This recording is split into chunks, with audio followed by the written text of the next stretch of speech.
Olá pessoal, tudo bem? Esse material, esse vídeo, eu estou gravando como material adicional do meu curso de Go, né? Como é um item já mais avançado, eu recomendo para quem ainda não começou ou conhece pouco sobre Go, talvez isso se soar muito complicado, basta ir se matricular no meu curso que você vai estar chegando no nível que um pouco do que a gente vai conversar aqui faz sentido. Mas minha principal motivação para falar hoje sobre GoDep ou simplesmente Dep é porque eu noto que tem alguns desenvolvedores que têm e times que têm dificuldade em lidar com isso quando migram de outras linguagens para Go. Eu confesso que até eu mesmo também tive essa dificuldade. Trabalho com Java, né? Trabalhava com Java há por volta de 17 anos. Trabalho com PHP há também de 15 anos.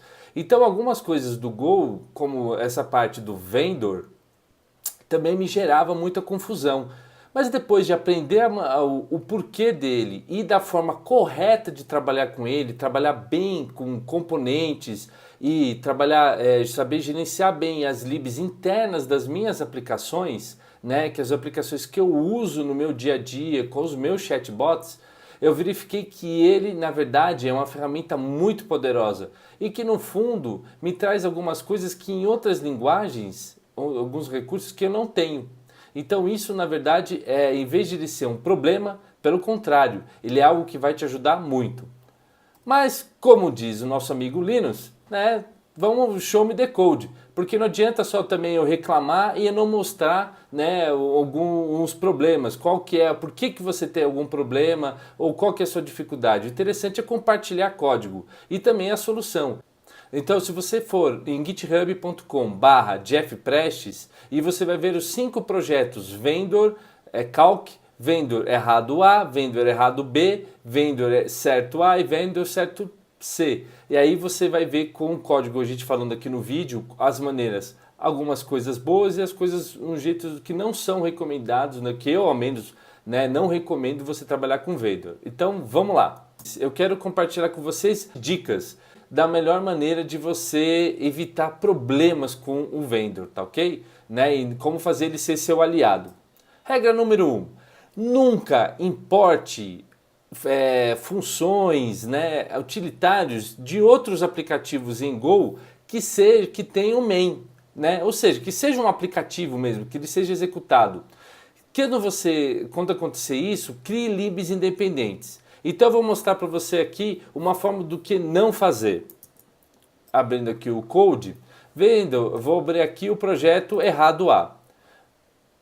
Aqui eu vejo aqui ele tem o que? Ele faz aqui um delta da função do segundo grau, uma coisa lá do ensino fundamental, né? E aí eu criei aqui um diretório cal que tem aqui uma função delta, que dá b ao quadrado menos 4ac. Então, uma função normal. E aí, esse main aqui, né, eu passo aqui, gero 3 valores índices e passo para ele. Funciona perfeito, ele executa, né, não tem problema nenhum aqui. Então, se a gente for executar, né, dá um clear aqui, go run main.go. Perfeito, ele calculou o delta. Até aqui tem algum problema? Não. Se ele está utilizando algo que essa aplicação precisa, está mais do que certo. O problema, na verdade, está aqui no projeto B. Veja que eu estou usando o quê? O cálculo, olha, a dependência do vendor errado, né? A, que é o outro projeto. Aí você fala, mas Jeff, mas não pode? Não está aí no seu GoPath? Tá ok, está no meu GoPath. Só que é o seguinte, vocês concordam comigo que a aplicação A, o vendor errado A, tem um ciclo de desenvolvimento, tem toda uma questão de negócios que faz sentido para ele lá. Se por acaso o programador, né, se a gente está trabalhando em equipe, o programador que cuida, não, a equipe de programação que cuida do vendor errado A, tiver que alterar, às vezes eles vão até esquecer de avisar, olha, todo mundo que usa, por quê? Às vezes eles não estão nem sabendo que você está usando isso de dependência. Então essa dependência cruzada, e quando de itens que não são claramente libs, isso vai te gerar problemas com vendor. De novo, não é culpa do vendor, o vendor não é culpado disso. Na verdade, você que tem que pegar e isolar, ou seja, criar um componente daqueles itens que você precisa em vários aplicativos. Isso não é uma boa prática somente em Go, não é só por causa do vendor. Isso em várias outras linguagens de programação, né, você tem que fazer isso. E isso eu aprendi ao longo da minha carreira de mais de 20 anos programando. Então, pessoal, primeira coisa, se você tem um item que você vai usar na outra aplicação, se for você ou outra equipe, conversem e gerem uma lib, tá? Então, como é que funciona? Você teria que gerar o quê? Um outro pacote chamado, por exemplo, eu chamei de vendor calc e aqui eu coloquei o delta. E aí depois o que eu fiz? No vendor certo A, olha só, eu usei ele como import aqui. Não teve problema. Eu usei tanto no vendor certo A e quanto no vendor certo B. Então, aí, ou seja, eu não vou. O pessoal do aplicativo A vai poder trabalhar à vontade porque aquele item é uma lib. Então, vão poder ter independência. Então, essa foi o final da regra número 1. Tá? Agora eu queria compartilhar com vocês a regra número 2. Essas libs que vocês criaram, toda vez que você alterar ela, né, trabalhar nela, você tem que pensar ela de maneira isolada, como um componente, né? Então ela tem que ser o quê? Ela tem que ter um ciclo de desenvolvimento, né, próprio. Então, mas com versionamento, você tem que colocar isso no seu gerenciador de fontes, tá? Mas elas não necessariamente não precisa compilar. Eu vi gente também cometendo esse equívoco de pegando libs e colocando o main ali porque preciso executar ela, tal. Não, ela é só uma lib, ela só faz alguma coisa, né? Algum cálculo ou ela tem alguma função genérica, tá? Então você tem que pensar o que? Ele como algo isolado, um componente, mas ele não precisa ser um executável necessariamente. Aliás, eu recomendo você que não transforme no executável, ok? Então vamos ver aqui o exemplo. O que eu fiz aqui? No nosso vendor calc, eu criei o que? Ele tem um terminal, eu vou aqui no terminal, veja que eu criei até git tag. Olha só, ele tem uma versão, a v1, tá? E aí, o que acontece? Quando eu coloco o tag, ele tem um ciclo de vida de aplicação, eu posso permitir o quê? Eu posso permitir até mesmo, isso o vendor, né, ele permite pra gente, que eu possa até usar uma determinada versão, tá, dessa lib. Tá ok? Então, para ajudar a sua equipe interna, sempre que você fizer alguma alteração depois dos testes, versione essa sua lib, tá? Porque isso vai ajudar muito os outros programadores, ou até mesmo você, se você estiver trabalhando sozinho em algum projeto, vai ajudar muito você no gerenciamento dessa lib, tá? Tanto no uso, principalmente do uso dessa lib, ok? Vamos lá. A outra regra que eu queria compartilhar com você, versione o seu vendor, tá? E aí até eu brinco aqui que o git reset red-1 pode ser um aliado em caso de problema.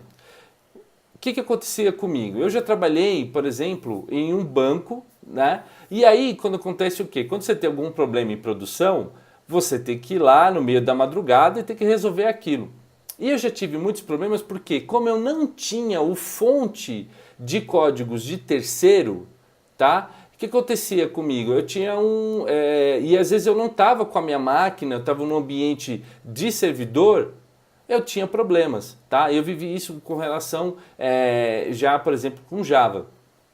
Então, o que eu achei bárbaro no Ventor? Eu carrego o fonte comigo. Todo fonte que eu preciso para compilar minha aplicação. Isso me dá uma independência gigantesca.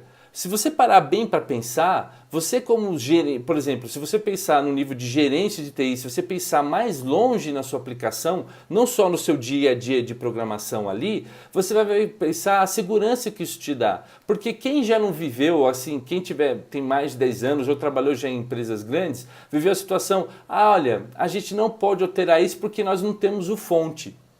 Com o Go, com o vendor, você não fica na mão de fornecedor e nem muito menos, como é uma coisa perigosa até mesmo no Go, na mão de um indivíduo Que esse cara depois chegar o dia de amanhã, ah, quer saber? Não gostei mais, essa lib está me dando dor de cabeça, eu vou apagar. Vou simplesmente vou lá e excluir o repositório. O que vai acontecer com você? Você vai ficar na mão, porque você não tem mais esse fonte. Ou se você, sei lá, a sua máquina deu algum problema, você perdeu esse fonte. Com o vendor e versionado, o que acontece? Você pode pegar, passar para 10 outros programadores trabalharem na sua aplicação que não vai ter problema. Por quê? Tudo que eles precisam para trabalhar ali, alterar a aplicação, subir, compilar, testar, está vendorizado, está no vendor. Então, ao invés disso ser um problema, muito pelo contrário, enxergue o poder que isso tem na sua mão. Outras pessoas podem reclamar, ah, Jeff, mas só que aí eu vou lá, poxa, eu atualizei, por exemplo, e deu um problema, tal. Ué, o git reset. Volte para aquela versão, né, daquele componente que estava funcionando com a sua aplicação e segue o jogo. Não tem problema. Aí você pode, ou você mesmo altera, ajusta o bug que precisa ou implementa alguma coisa e depois entre em contato com o responsável dessa lib. Mas você nunca vai ter um problema de você não ter o fonte ali para trabalhar ou corrigir alguma coisa, tá certo? Então isso, de novo, versione. Aí você vai gastar apenas talvez kbytes ou no máximo 1 mega, 2 megas, que seja para você ter esses fontes, só que você vai ter o poder e independência da sua aplicação, tá ok? Ou seja, o recado dessa regra, tenha o controle do seu fonte, versione e use o vendor, tá ok? Outro ponto aqui que eu queria colocar para vocês, não execute o GoDep sem necessidade. Tem muita gente que vai lá, apaga o DEP, vou dar o GoDep update, o GoDep save, vou atualizar tudo. Por quê? A sua aplicação precisa de alguma alteração? Ou você foi lá no repositório da lib, verificou no changelog que tem melhorias, foi corrigido algum bug que você precisa, ou tem alguma melhoria de performance? Se você não checa changelog ou não vê os logs de commits dessas libs, faz sentido? Eu falo para você que não faz sentido. Então, você, em vez de ser uma boa prática de programação, às vezes pode te atrapalhar. Porque às vezes chegou alguma alteração que está documentada na changelog, que muita gente, às vezes na correria, como às vezes você trabalha às vezes numa startup, e aí você precisa entregar alguma coisa, e um método, e às vezes na startup você precisa fazer dinheiro, então aí você até adota o GoHorse como método de trabalho por uma necessidade, você vai criar um problema. Tá? Então o ideal é o seguinte, só atualize as libs, as suas dependências quando você realmente tiver um motivo. Quando você vê o changelog, não, eu preciso dessa alteração. Caso contrário, a versão do vendor que está ali, está perfeito, está funcionando, você não precisa alterar. Eu tenho o caso de chatbots da Novatrix, aonde eu estou lá, a gente está atualizando uma biblioteca de genérica e eu não preciso dar o GoDep. Tá ok? Eu não preciso dar update, porque não tem nada que eu precise de novo nas novas versões da lib genérica. Tá ok? Então aqui, quando você volta para o fonte, você vê aqui ó, no vendor, certo? A gente está vendo aqui no vendor, olha só. Eu estou aqui, clear, olha só, estou com a minha pasta vendor aqui e está aqui as funções. E olha que interessante, quando você tem o controle daquilo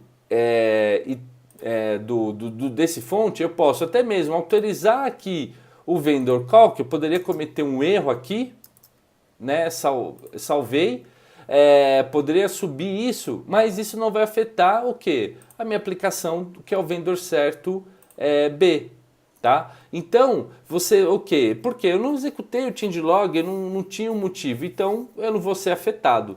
Aí, se eu for aqui no vendor call, que aí sim, fazer um commit, git add aqui, né?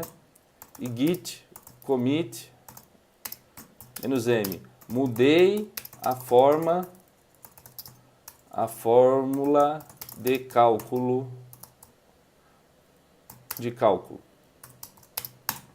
Aí eu posso dar aqui um git, né? Eu posso dar aqui um git push, um git tag, e aí venho para onde? Eu posso ir, eu poderia ir para no GitHub e aí a pessoa poderia acompanhar isso. Então, de novo, há necessidade? Não há. Então aí você não altera. Então, pessoal, em suma, o que eu queria colocar para vocês é isso. se você tá, como é que se fala? Se você tá criando a sua aplicação, né, e você quer ter independência, quer ter libs versionadas, quer poder compartilhar essa aplicação com vários desenvolvedores e trabalhar em desenvolvimento em paralelo, você seguindo essas 4 regras, você não vai ter problema com o GoDaddy, pelo contrário, você vai ter muita vantagem e muita segurança, tá ok? Porque você vai ter o controle do fonte. Bom, pessoal, espero que isso ajude vocês a criar melhores projetos, ajude o seu time e até uma próxima.